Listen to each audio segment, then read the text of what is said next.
smells so good.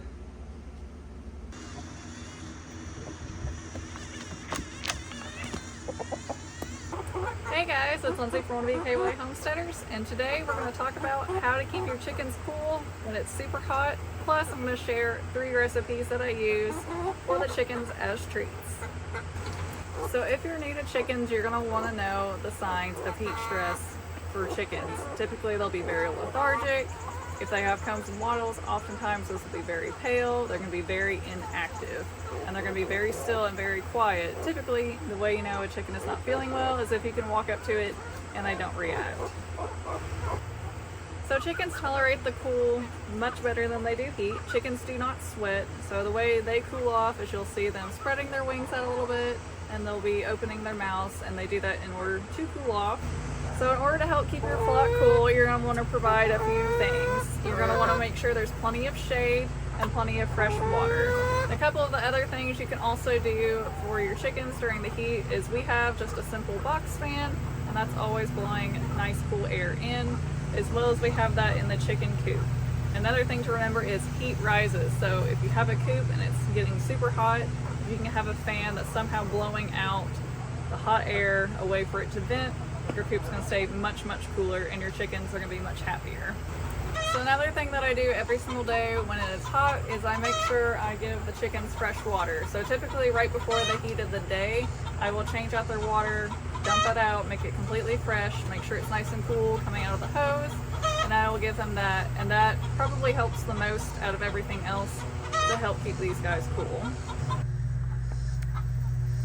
Here's a couple of our ladies over here. They've got their mouths open a little bit, which typically just shows us that they're a little bit toasty. Unfortunately, we have one that is molting, so she's got to wear a hen saddle just so she doesn't get rooster damage. Alright, so the first thing is really simple. We are just going to take these bananas and we're going to get them all chopped up. I'm going to put them into little Ziploc baggies, and then we just keep them in the freezer.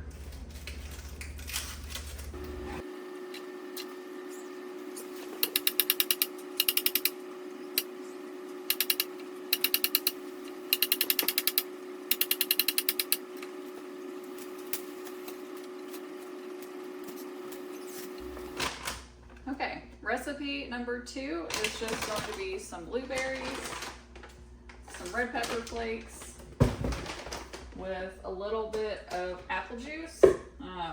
Last year I did like poultry cell and stuff, and while that works, I already add it into their water.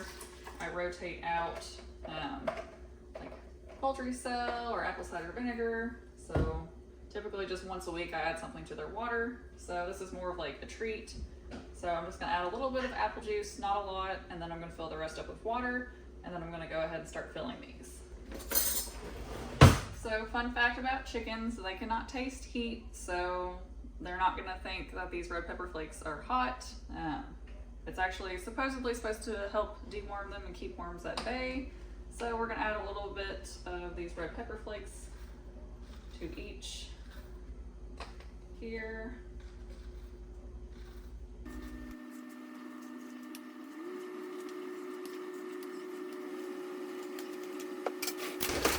And now I'm going to add a couple blueberries to each.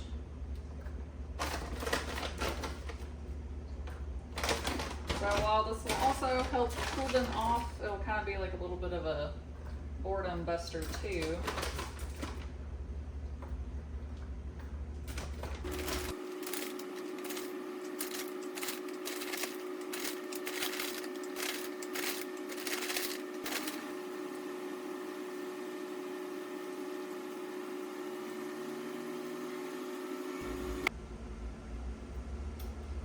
We're going to get these into the freezer, and then we're going to start on our last project.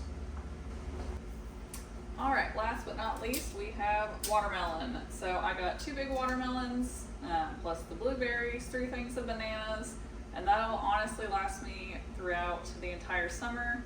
I got almost everything at Sam's Club. In total, I spent about 30 bucks. So $30 to keep your flock cool really isn't bad. And I have approximately 40 birds, so I have quite a few that will be eating on all this. And it's also stuff that we can eat too. if we want. So it's not anything out of the ordinary. It's stuff that you can get at the store and fairly cheap. So the chickens will eat pretty much everything except for the actual rind itself. They'll even eat all of that white.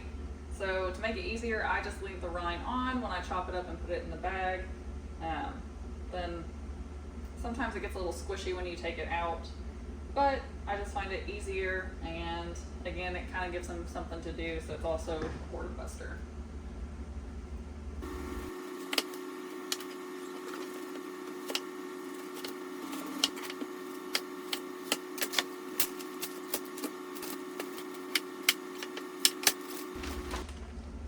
Alright, so I'm going to go ahead and get all these chopped up. I am going to get everything in the freezer after that, and then I will jump back on after things are frozen and we start feeding the chickens.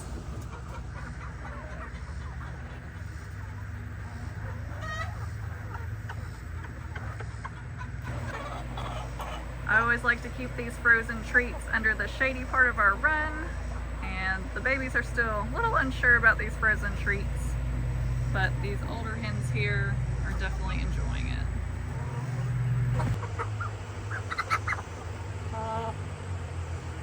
You done? Sometimes during